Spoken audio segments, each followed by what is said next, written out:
Hey guys, this is new video on your YouTube channel.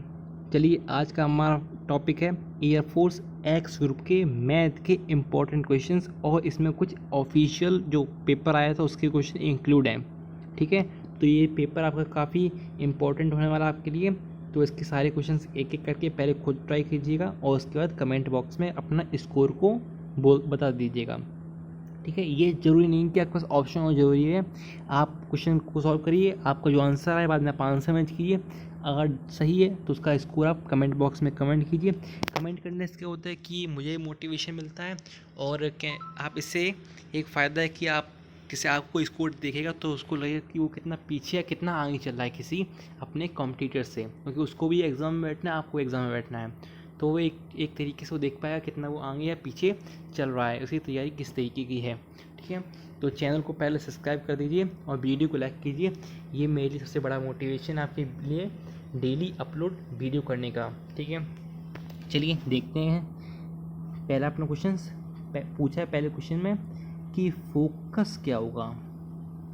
Focus क्या है, इस एक पैराबोला क्या है, Y square equal to 6x। और पैराबोला आप जानते हैं स्टैंडर्ड पैराबोला होता है Y square equal to 4ax। ठीक है, तो 4a की वैल्यू यहाँ से कंपेयर कर कितनी आ गई, 6 आ गई। a की वैल्यू कितनी आ गई यहाँ से, 3/2 आ गई a की वैल्यू। और फोकस क्या होता है, a, 0। तो a की वैल्यू 3/2 है, तो 3/2, 0 उसका फोकस हो जाएगा। ठीक है, अगला क्वेश्चन है इसका डिटरमिनेंट फाइंड कीजिए। पूरा ओपन करने का कोई जरूरत नहीं, क्योंकि दो कॉलम जहाँ सेम हो जाते हैं तो उसका डिटरमिनेंट क्या होता है, 0। ठीक है, डायरेक्ट क्वेश्चन था ये। हाँ, इस क्वेश्चन में थोड़ा बच्चे दिक्कत कर सकते हैं, देखिए ध्यान से। डायरेक्शन रेशियोज पूछे हैं, लेकिन पहले इस इक्वेशन को आपको इसकी स्टैंडर्ड फॉर्म में लाना होगा। स्टैंडर्ड फॉर्म क्या होता है, x-x1 तरीके से, x-x1 upon a equal to y-y1 upon y-y1 upon b equal to z-z1 upon c। ये होता है स्टैंडर्ड फॉर्म। तो x-x1 नहीं है, x1-x है, तो x यहाँ से माइनस साइन कॉमन ले लीजिए, तो माइनस हो जाएगा upon 2 equal to y2। y वाला सही है, इसमें क्या z वाले में क्या है, 2 कॉमन लेना पड़ेगा आपको, तो z-3/8। अब क्या कीजिए, माइनस साइन को नीचे भेज दीजिए और 2 को यहाँ लिख सकते हैं आप, किस तरीके से लिख सकते हैं आप उसको, z-3/8/4 इस तरीके से लिख सकते हैं आप। तो ये जाएगा 4, तो -2, 3 और 4 इसकी डायरेक्शन रेशियो हो जाएंगे। ठीक है, अगला क्वेश्चन सिंपल है, a×b निकालना है आपको। तो i cap, j cap, k cap लिखा आपने, फिर 3, 2 और 2, फिर 2, 2, 3 लिखा। इसको आप सॉल्व किया तो i×j आपका, a×b आपका आ जाएगा रिक्वायर्ड आंसर। ठीक है, होप आप लोग ये कर लेते होंगे, इसको ओपन करना सिंपल है काफ़ी। ठीक है, अब प्रोजेक्शन निकालना है ए ऑन बी। आप जानते हैं जिसके ऊपर निकालना है, ऑन किसके साथ लिखा है, बी के साथ लगा है, तो अपॉन मॉड में रखेंगे बी को। तो मॉड बी निकाल लिया, 2 का स्क्वायर प्लस 3 का स्क्वायर रूट में, तो रूट 17 आ गया। और ए डॉट बी किया, इसका मल्टीप्लाई से 3 2 6, 2 का मल्टीप्लाई 2 से 2 2 4, 2 का मल्टीप्लाई 3 से 6, तो ये हो जाएगा आपका एक प्रोजेक्शन। ठीक है, अगला क्वेश्चन क्या है आपका, सिंपल है आपका अगला क्वेश्चन। बोल रहा है कि लिमिट से आपका क्वेश्चन देखिएगा, लिमिट x टेंड टू 0। आप देख रहे हैं ये 0.0 फॉर्म में है। ठीक है, क्योंकि आप यहाँ रखेंगे जब x की वैल्यू 0 पुट करेंगे तो 1 माइनस cos 8 इंटू 0, तो cos 0 जाएगा, cos 0 था 1, तो 1 माइनस 1/0 जाएगा, तो 0.0 फॉर्म में। और जहाँ 0.0 फॉर्म देखे वहाँ आप लगाते हैं एल हॉस्पिटल रूल। लोग बोलते हैं एल हॉस्पिटल, बट वो है एल हॉस्पिटल, उसको प्रोनाउंस नहीं करते, उसको हम लोग एक्चुअली बोलते हैं एल हॉस्पिटल। ठीक है, तो यहाँ लगाएंगे एल हॉस्पिटल रूल लगाएंगे, तो क्या हो जाएगा यहाँ पर,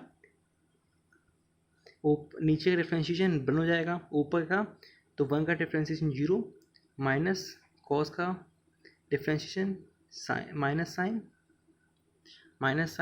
8x, और 8x का हो जाएगा 8, तो ये जाएगा प्लस साइन का 8। ठीक है, तो अब आप लिमिट पुट करेंगे x की 0, तो साइन 0 0 जाएगा, तो 0 प्लस 8 इंटू 0/1, तो हो जाएगा 0। ठीक है, एक आपको पी एन दिया है, इक्वल टू पी एन है ये, तो पूछा है सेकेंड टर्म क्या हुआ, जो भी टर्म पूछा जाए एन की जगह वही वैल्यू आपको पुट करनी होती है। तो सेकेंड टर्म पूछे 38 इंटू टू किया आपने -2 और आ गया 74, तो सेकेंड टर्म इसका होगा 74। ठीक है, सेम क्वेश्चन दिया यहाँ पर भी, बस अपॉन में एक्स स्क्वायर कर दिया हुआ है। ठीक है, तो आप एक आइडेंटिटी जानते हैं cos x की इक्वल टू होता है 1 - 2 sin स्क्वायर x/2। ठीक है, तो वो आइडेंटिटी यहाँ पे लगाई आपने, cos की जगह रखा। देखिए मैं करके दिखा देता हूँ आपको किस तरीके से आपने आइडेंटिटी को पुट किया है। 1 - 2 sin स्क्वायर x/2, अंदर जाएगा माइनस तो ये कैंसिल हो जाएगा, ये प्लस का हो जाएगा। तो वही आपने यहाँ पर लिखा हुआ है, और उसके बाद क्या किया आपने, नीचे अप और ऊपर 4 का मल्टीप्लाई डिवाइड कर दिया। किस लिए, क्योंकि इसके जो अंदर जो वैल्यू x/2 है, यहाँ पे x/2 लाने के लिए आपने 4 का, ये 4 है, ये 4 का मल्टीप्लाई डिवाइड किया। तो इस तरीके से इसकी वैल्यू जाएगी 1 और 2.4 बचा, और 2.4 मतलब 1/2 हो गया। अगर कोई क्वेश्चन डाउट आता है आप कमेंट बॉक्स में कमेंट करके पूछ सकते हैं, मैं अगले आने वाले वीडियोज़ में उन क्वेश्चंस को दोबारा लेकर आपको समझा दूंगा। ठीक है, देखिए ये एंटी मैंने आपको पिछले वीडियो में बताई थी, ये काफ़ी सिंपल एंटी है, उससे क्वेश्चन जल्दी सॉल्व जाते हैं कि integration of e⁻x f(x) - f'(x) अगर हो तो इसका इंटीग्रेशन होता है e⁻x इंटू f(x). ठीक है, तो ये क्वेश्चन था आपके पास 9th वाला। तो आपने क्या किया, पहले x में +1 किया -1 किया, वो x ही था, कोई दिक्कत नहीं आई। ठीक है, अब इसको आपने सेपरेट कर दिया। किस तरीके से, e⁻x आपने अलग ही रखा इंटीग्रेशन के साथ, तो x + 1 अपॉन 1 + x का होल स्क्वायर कर दिया, -1/x + 1 का होल स्क्वायर। तो आप देख रहे हो यहाँ से ही कट जाएगा, तो कुछ इस तरीके आपका बन जाएगा, ये बन जाएगा। इसको हम लोग ऐड कर देते हैं f(x), आप देखेंगे f(x) क्या है अपना 1/1 + x है f(x), तो इसका f(x) क्या हुआ -1/1 + x का होल स्क्वायर। f(x) मतलब समझ रहे हैं ना, डिफ्रेंशिएशन। तो ये हो जाएगा, तो इसका डायरेक्ट आंसर हो जाएगा e⁻x upon e⁻x into f(x), ठीक है, +c। तो वो हो गया आपका। ठीक है, अगला क्वेश्चन 10th क्वेश्चन देखिए ध्यान से। tan 1x + tan 1y की आइडेंटिटी लगेगी, जो कि क्या होती है, tan 1x = tan 1x + tan 1y = क्या होता है, tan 1x + y upon 1 - xy, ये होता है। ठीक है, तो x की जगह यहाँ पर ये वैल्यू दी है, y की जगह ये दिया हुआ है, तो इसको यहाँ पुट किया, tan 1x ये है, y इसको देखिए ऐड कर लीजिए, x इसको ऐड कर लीजिए, y इसको ऐड कर लीजिए, तो x + y 1 - xy किया। ठीक है, तो और tan 1 को इस तरह भेज दिया। ठीक है, तो tan 1 हो जाएगा 1। ठीक है, और इसको सॉल्व करेंगे आप तो आपकी कुछ वैल्यू इस तरीके की बन जाएगी। ठीक है, ये वैल्यू बन जाएगी, और tan पाई हो जाएगा 1, तो x = 1 ± 1/√2 हो जाएगा। ठीक है, अगला क्वेश्चन देखते हैं। हाँ, ये एक इम्पॉर्टेंट क्वेश्चन है और शायद आपका ये ऑफिशियल पेपर में भी क्वेश्चन दिया गया है। ठीक है, देखिए ध्यान से, ये 2n एक आप पहले आइडेंटिटी जान लीजिए, NCR - 1 + NCR = n + 1 CR होता है। इसको पहले नोट कर लीजिए और याद कर लीजिए, मतलब ऊपर की सेम होनी चाहिए, नीचे में एक का डिफरेंस हो, और जो बड़ा वाला होता है वो यहाँ आ जाता है, ये समझ लीजिए आप। ठीक है, इसको देखिए मैंने ब्रेक कर दिया 2 में, 2 NCR, इसको मैंने क्या लिख दिया, NCR + NCR। ठीक है, अब देखिए इसको साथ साथ ला, इसके देखिए ऊपर की वैल्यू सेम है, नीचे में एक का डिफरेंस है, तो क्या हो जाएगा, ऊपर की पावर एक बढ़ जाएगी, और सी नीचे एक बड़ा कौन है, CR - 1 है, यहाँ R है तो R आ जाएगा प्लस।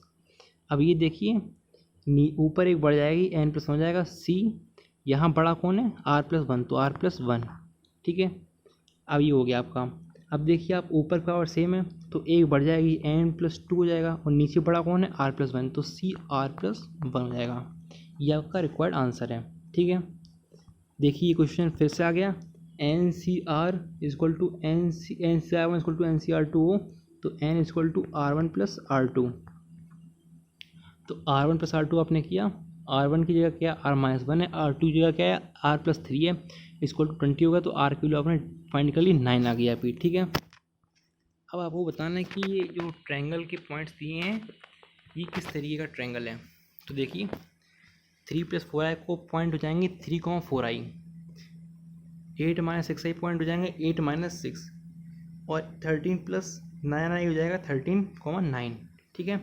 आपने डिस्टेंस फार्मूला से ए बी निकाला, बी सी निकाला और ए सी निकाला। आपने देखा कि जो कंडीशन है वो सेटिस्फाई हो रही है किसकी, ए प्लस ए बी का whole square plus B C का whole square equal to A C का होल स्क्वायर। ये कंडीशन सेटिस्फाई हो रही है, तो ये क्या हो जाएगा right angle triangle. Distance I think आप निकाल लेंगे, निकालने की जरूरत नहीं पड़ेगी, फॉर्मूला जानते हैं, x - x1 का whole square plus y - y1 का होल स्क्वायर, ठीक है। ये फॉर्मूला होता है, इससे आप डिस्टेंस निकाल सकते हैं 2 पॉइंट्स की, ठीक है। अब पूछा गया एरिया निकालना है, एक ये लाइन दी है, एक ये लाइन दी है, एरिया ऑफ ट्रायंगल निकालना है।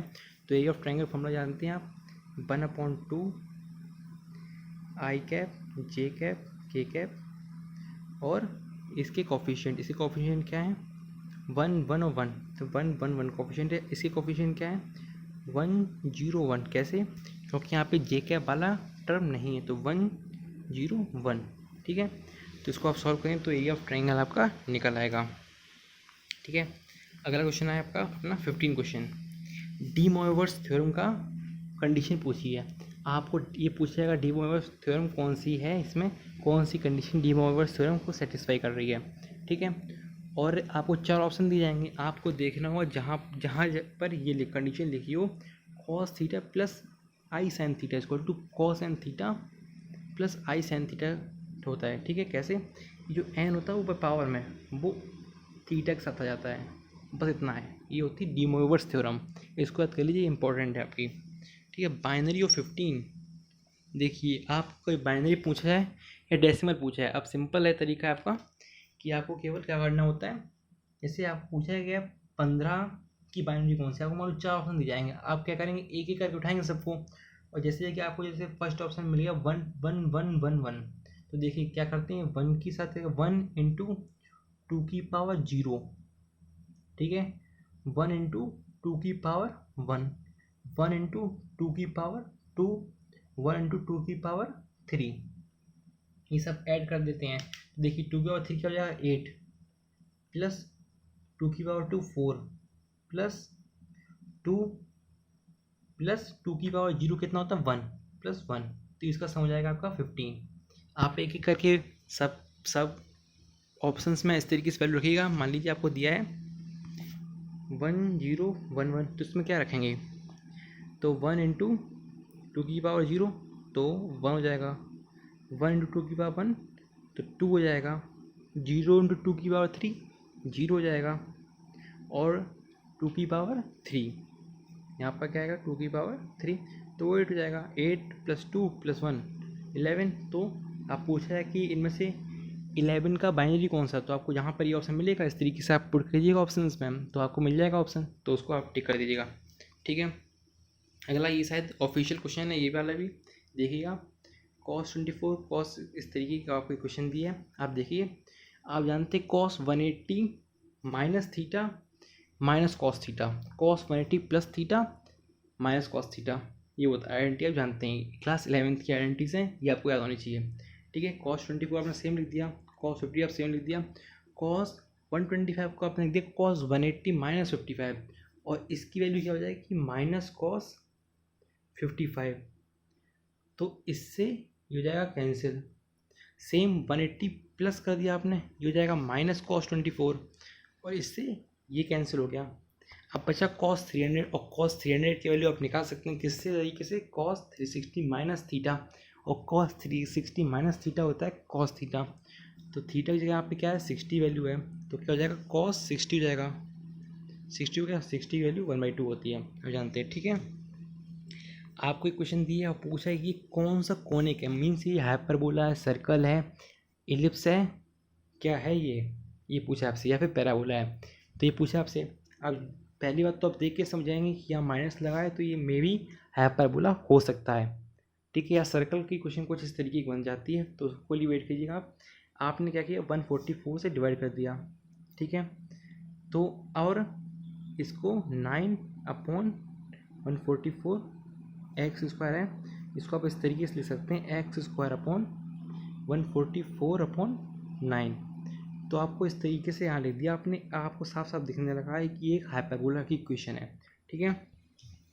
हाँ, एक every point on X Y Z on X Z plane, जो प्लेन पूछा ना जाए मीन्स एक्स जेड पूछा गया तो वाई जीरो है, एक्स वाई पूछा गया जेड जीरो है, वाई जेड पूछा गया तो एक्स जीरो होता है। ये आप याद कर लीजिए, ठीक है। कॉन्जुगेट ऑफ दिस, इसका आपको कॉन्जुगेट पूछा है। पहले आपने a प्लस बी का होल स्क्वायर लगाया तो a square plus B square, B square किस तरीके से 25 हो जाएगा, और माइनस आई का स्क्वायर माइनस हो जाएगा 25 माइनस हो जाएगा, ठीक है। और तो क्या हो जाएगा 2ab, ये लगाया आपने तो आपका क्या 11 प्लस 60 आ गया आपका।